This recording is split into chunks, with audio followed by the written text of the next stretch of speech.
Great Valley of Central California lies almost in the center of the state. It is more than 400 miles long and 60 miles wide. And except for the narrow opening at San Francisco Bay, it is surrounded by ranges of high mountains. A long time ago, this whole area was a great gulf, an arm of the Pacific Ocean. Many swift streams flowed into it from the surrounding mountains. Rushing mountain streams like this carried millions of tons of earth down into the Gulf. Now, what happened after that went on for thousands of years? Decayed rock materials from the mountains were dumped into the Gulf and spread out by the rivers and streams. Gradually, the Gulf filled up with these earth materials. Now, all that is left of the old Gulf is San Francisco Bay. After countless thousands of years, the great Central Valley was formed, a valley filled with deep, fertile soils and drained by two river systems. The Sacramento, fed by many tributaries, flows from the northern end of the Great Valley to the Delta land east of San Francisco. And the San Joaquin drains the southern end of the Great Valley, flowing northward to the Delta and the Bay. Now we see that the valley is high at the north and south ends and slopes to nearly sea level where the two rivers meet. In the days of the early settlers, cattle were raised in the northern part of the Great Valley. In the long, hot summers, they could be driven up into the green meadows of the nearby mountains. But some areas in the Sacramento Valley were so dry that only sheep could be grazed profitably. Far to the south in the San Joaquin Valley, there was so little rainfall that millions of acres were wasteland. Only a handful of settlers tried to make this forbidding land support them. And these men in the San Joaquin Valley envied the farmers who took up land 400 miles to the north. Because most of the northern part of the Great Valley had enough water for wheat, corn, and vegetables, the farms of this part of the valley were prosperous. The wealth of this northern section of the Great Valley was water, flowing from the nearby mountains. The farmers on this land harvested rich crops. Dairy farming prospered with green pastures and pure water. Now let's remember this fine farm in the well-watered part of the northern valley and compare it with this in the southern San Joaquin. This soil is rich. Given enough water, it could produce bountiful harvests. Only about 40 miles from this dry valley floor, but higher in the rain-moist Sierra Nevada mountains, are the giant sequoia trees. How mighty water can be in shaping the landscape. But nature had not provided water down in the valley.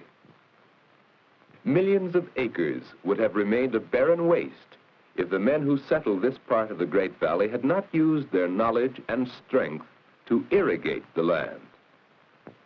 They dug wells and pumped water into the naturally fertile soil.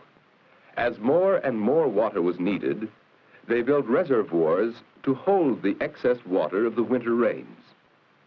The frost-free growing season is more than 240 days a year, and with irrigation, many farms produce several crops each year. Today, the valley is benefiting from the creation of a giant irrigation project.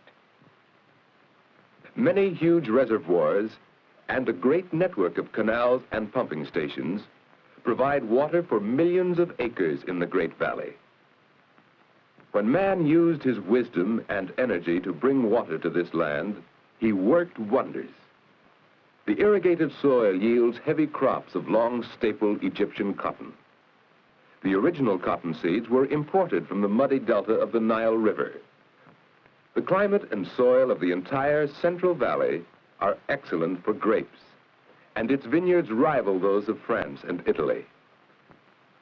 Many varieties of grape are used to make the wines for which the valley is famous.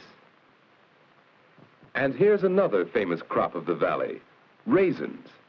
The ripe grapes are placed on paper trays right in the vineyard, where the hot sun dries them and turns the juice into sugar.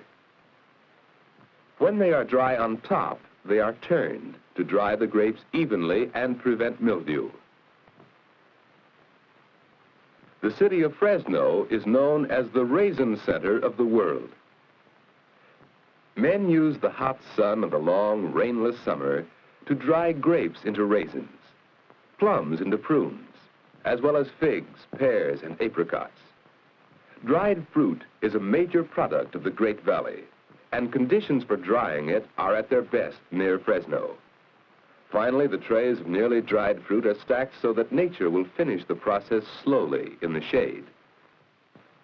Some ranchers operate their own roadside stands, selling produce to customers who come along the highways. But most of the crops go to nearby Fresno, where they are prepared for market. That's a load of fresh-picked grapes, bound for market. We've learned how man's use of irrigation developed the arid southern part of the Great Valley, and how the city of Fresno serves as a trading center for the region. 200 miles north, on the delta of the San Joaquin, is Stockton. The natural fertility of the delta land has been increased by another system of canals and pumping stations, distributing water to 400,000 acres of rich farmland. The irrigated land produces valuable harvests of beans, carrots, celery, tomatoes. In fact, a great many different kinds of crops are grown here on the rich delta soil. And Stockton has become the key city in the Central Valley for marketing and distributing fresh vegetables and fruits. Farther north, near the state capital, Sacramento, we'll see how the farmers have made use of the lowlands bordering the Sacramento River. This broad river provides ample water for rice growers. Here we can see how rice is grown in China or Egypt, but this fertile rice field is in California. Huge fields are flooded, diked into large squares, quite unlike the small paddies of China or Egypt. The water supply of the northern Sacramento Valley has been increased by huge reservoirs like the one behind Shasta Dam. Water is distributed to thousands of acres that were once useful only for wheat or barley, but are now capable of producing more profitable crops, such as fruits. Irrigation and modern farm machinery increase the yield of the land and provide employment for millions of people. The city of Sacramento, chief trading center for the Northern Valley, lies at the head of navigation on the Sacramento River. Oil tankers and barges deliver fuel oil for Sacramento's mills and factories. For this city has become a busy manufacturing center, producing tools and machines needed by the farmers of the valley. To ship these products and to bring in raw materials, Sacramento is served by one of the largest railroad yards in the nation at Roseville nearby. Stockton, serving the rich delta land farther south, markets and ships vast quantities of valley produce. But by far the greater tonnage of vegetables and fruits goes to the canneries, where it is processed and packed for safe delivery to all parts of the world. Stockton is famous as the canning center of the valley. Fruits and vegetables are often completely processed, canned, labeled, and crated, ready to ship within a few hours after they have been picked in the fields.